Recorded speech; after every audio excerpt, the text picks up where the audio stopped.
everyone, welcome to another Power Talk with Archana. Today we are talking about UN Women. It's all about social protection, welfare programs, good governance, digitalization, green economy, and lots more.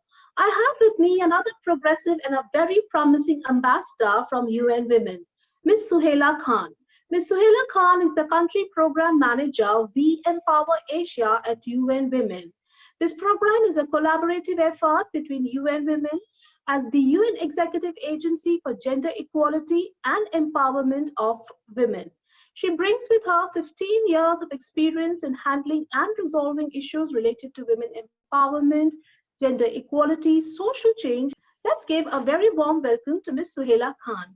Hello, Suhaila. How are you doing today? Thank you so much, Archana. I'm very well. How are you? I'm very well. Thanks a lot for gracing our show with your presence. We are really delighted to have you with us and would want to know everything about the web program that you are spearheading.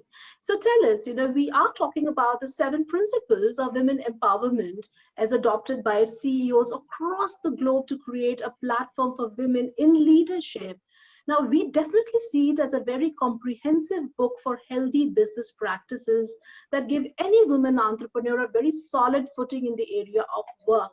So, what exactly are these 7 principles that bind together all those business practices? Thank you. Thank you so much, Archana, for the question. Women's Empowerment Principles, or the WEPs as we call them, were created in 2010 by UN Global Compact and UN Women.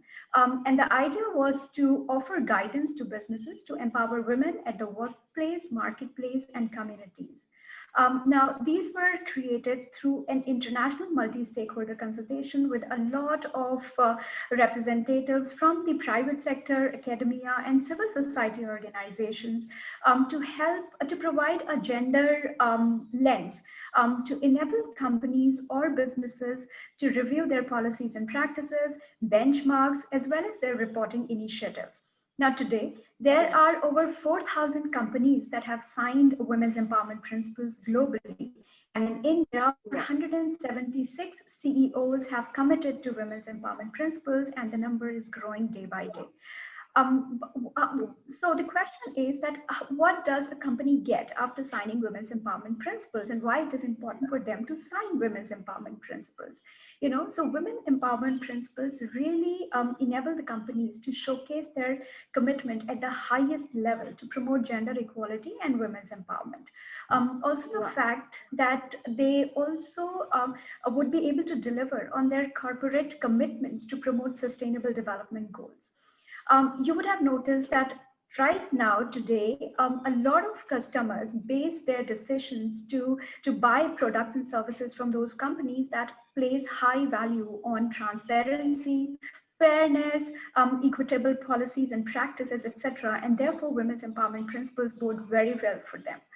So yeah, women's empowerment principles are something that are very helpful for the companies to not only showcase their commitment to women's empowerment and gender equality, but also by doing this, they are contributing not only to the society, but it works very well for the businesses as well by enhancing productivity, enabling diversity, enabling inclusion, and also the fact that it, I think that's fine. Yeah, I think you're very right there. And I think this is the way forward. I mean, we need to have more of these principles to be adopted by corporates across so that, there is some kind of a standardization in the business processes that help women, feel more enabled when they are heading for any workspace. I think that's absolutely wonderful. But, Sohera, don't you feel that there are large corporates who are very more than willing to, adopt to these kind of principles and make their workplace more inclusive, more diverse, more equitable? But how about the SMMEs? Don't you think with the small scale, medium, that industry, they're not very forthcoming, they're not very accepting to the fact that they would want to involve in a initiative like that. So do you really face any kind of challenges, making them understand how important it is today for the globe to follow that kind of principles? Yeah, thank you. Thank you so much, Archana, for raising this point because this is really very important. To our surprise, what we found in our We Empower Asia program while interacting with women entrepreneurs is that they are more than willing to adopt the practices that promote their organizations as gender responsive. And so therefore we came up something called Women's Empowerment Principles Light for women entrepreneurs and MSMEs that want to adopt these principles, and this is based on the fact and realization that they might not have sophisticated policies and practices in place. So to support them Right. in developing or inculcating a business culture, a gender responsive business culture in their organizations, we came up with this tool called WebSlide. And you would be glad to know that in the 176 companies that are currently signatory to Women's Empowerment Principles, a lot of them are women-owned micro, small, and medium enterprises. So it is really very heartening, and it is really very promising that MSMEs are also realizing that how important it is to promote gender equality and women's empowerment. This is not only as a feel-good factor, but promoting women's empowerment and gender equality has a business case to it, right? It enhances productivity. It enables innovation, right? So that is why it's more important. I would also like to share one point with you, Archana, is that recently we launched something called UN Women 2020 Asia Pacific Webs Awards for web signatories. And realizing this fact, that there might be many MSMEs out there who might be undertaking a lot of good initiatives, but just because they don't have documentation, they might not be able to participate in this. So we created a specific section under that award to let them also apply for this, despite not having, policies and practices documented. And we received a lot of applications from women entrepreneurs, and ended up creating a category called Generation Equality Champions and felicitate their efforts. So yeah, to answer your questions, I know that it is very heartening that a lot of MSMEs at this point of time are also trying to make their businesses gender responsive. Lovely. I think this is the power of UN Women, that standardization, that, collective effort that goes in. And I think rewarding is one thing that can really, really help people come out from their cocoons and, take a step forward. And I'm sure this must inspire many women out there, because when they see others getting rewarded for the right practices, and they really put in their best to come forth and, do more and more and, give that effect. I think that's really lovely. Great. So, when we talk about MSMEs, or we talk about women empowerment or women entrepreneurship per se, we also talk about finances, because, that's the main thing to build up any kind of infrastructure and ecosystem for any business to thrive. But this is definitely not easy, especially when it comes to business, women entrepreneur. Now, more so because we are in this economic downturn, and it has really taken us from the world we were to a VUCA world now. So how do you propose, what are the things that needs to be really, really looked into, worked at, so that we can bridge this gap and make the environment for any business entrepreneur, women entrepreneur, more thriving, more enabling, more welcoming? By welcoming, I mean it has to be more conducive for them to work. So how does that happen, especially with respect to finances? Yeah, no, Archana, you're absolutely right. Women's access to finance is a key for their entrepreneurial ventures, right? And I would like to share something about that we did with UNDP together. So UN Women and UNDP came together to create something called Investor Consortium Platform, together with Women's Entrepreneurship Platform for Niti Aayog. And the idea was that to create that link of women entrepreneurs access to investors, because there are no such platforms that exist that enable women entrepreneurs to connect directly with the investors.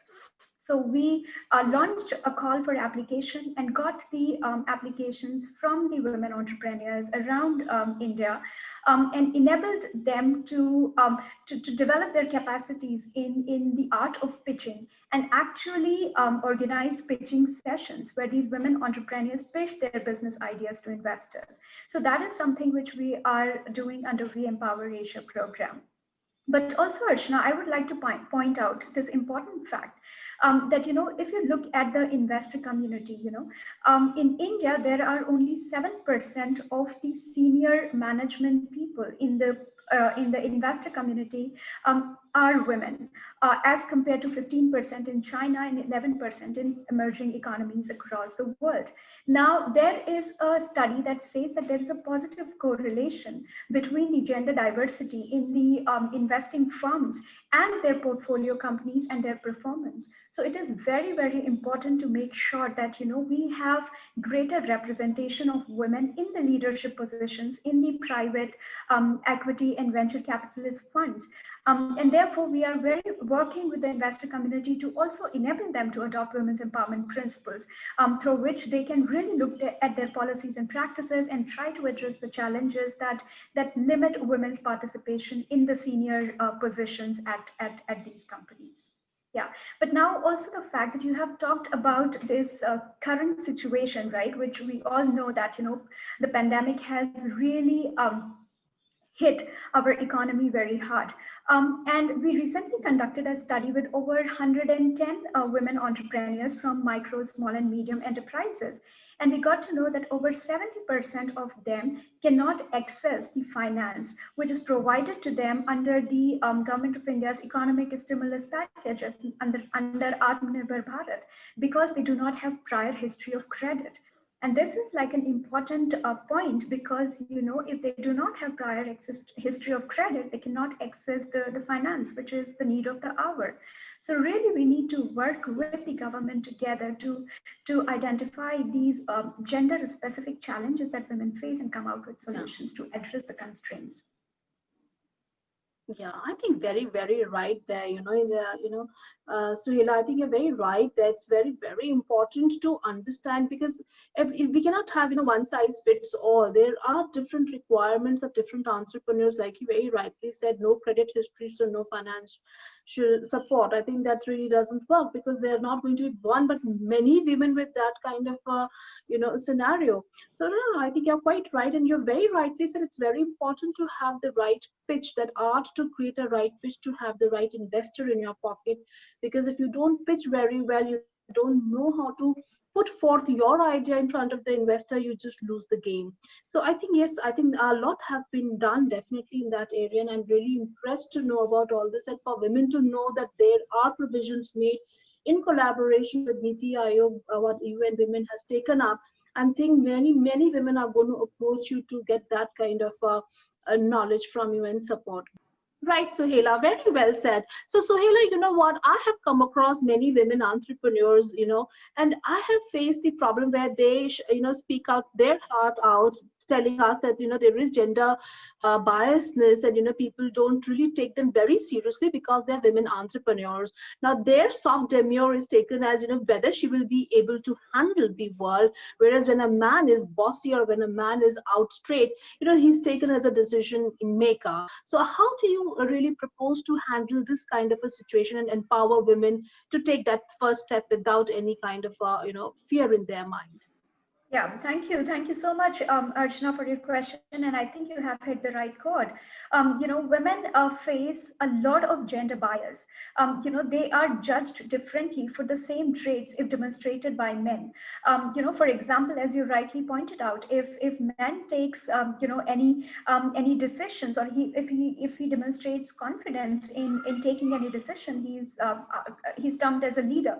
But if women does the same thing, she's catcalled, and she's named as too aggressive or too bossy.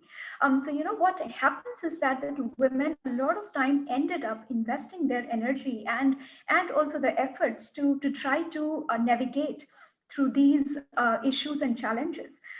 So it's really very important for women entrepreneurs to acknowledge, and also in the ecosystem players to acknowledge the fact that these biases are creating hindrances for women entrepreneurs. One of our programs called Industry Disruptor, which we have created to provide a platform to women linked to the supply chains of larger corporations, we make sure that we include gender equality trainings and curriculum in that to address, to make them aware about these challenges and try to work with them to enable them to navigate such challenges when they face. Wow, lovely, amazing. Thank you so much. Thanks a lot, Suhaila. We really enjoyed this conversation with you.